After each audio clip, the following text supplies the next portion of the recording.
Have you ever heard of a plague that didn't spread through blood, wounds, or the air? Instead, it spread through dancing. It sounds like fiction, but in the summer of 1518, the streets of Strasbourg witnessed one of the strangest events in human history.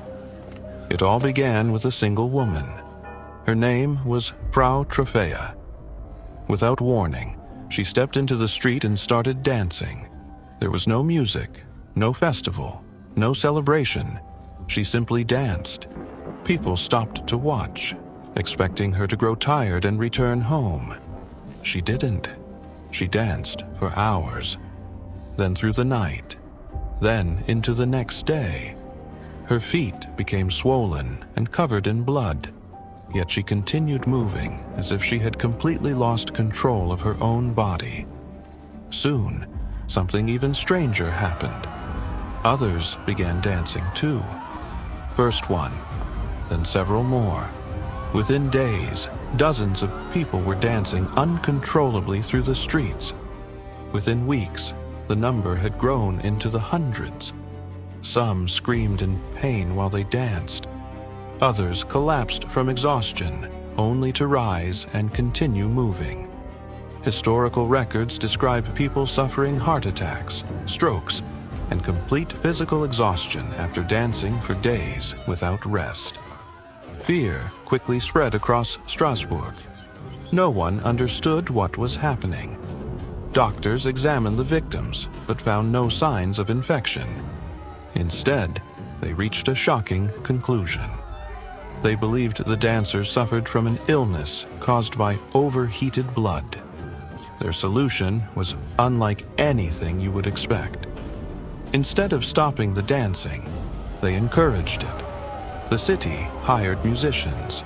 Professional dancers were brought in. A wooden stage was built in the town square. Officials believed the victims would recover only after dancing until the sickness left their bodies. But the plan had the opposite effect. The music filled the streets. Crowds gathered. More people began dancing. What was meant to cure the plague only seemed to make it worse. As panic consumed the city, the authorities abandoned their first plan. Many believed the victims had been cursed by Saint Vitus, a Christian saint long associated with uncontrollable dancing and nervous disorders. The dancers were taken to a shrine dedicated to Saint Vitus in the nearby mountains. There, priests prayed over them. Some victims wore special red shoes that had been blessed during religious ceremonies. Gradually, the dancing stopped. But the mystery never did.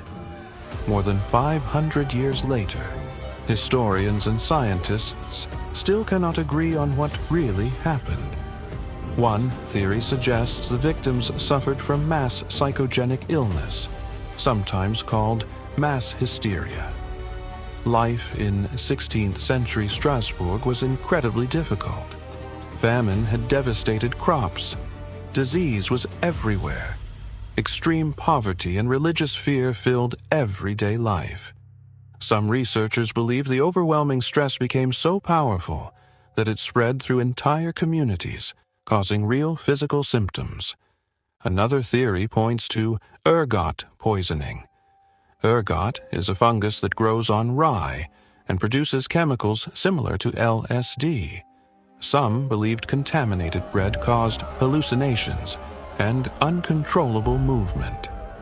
But many modern researchers reject this explanation because ergot poisoning usually causes violent muscle spasms and hallucinations, making prolonged coordinated dancing nearly impossible.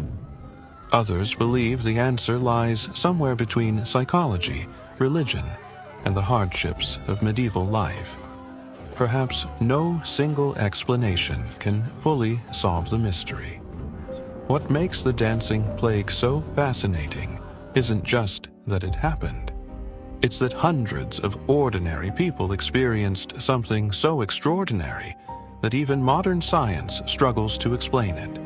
Imagine walking through your city tomorrow and seeing hundreds of strangers dancing until they collapsed. Would you believe your own eyes? More than 5 centuries have passed since the dancing plague of 1518. Yet it remains one of history's greatest unsolved mysteries. And perhaps the most unsettling question isn't why they danced. It's whether humanity truly understands the limits of its own mind.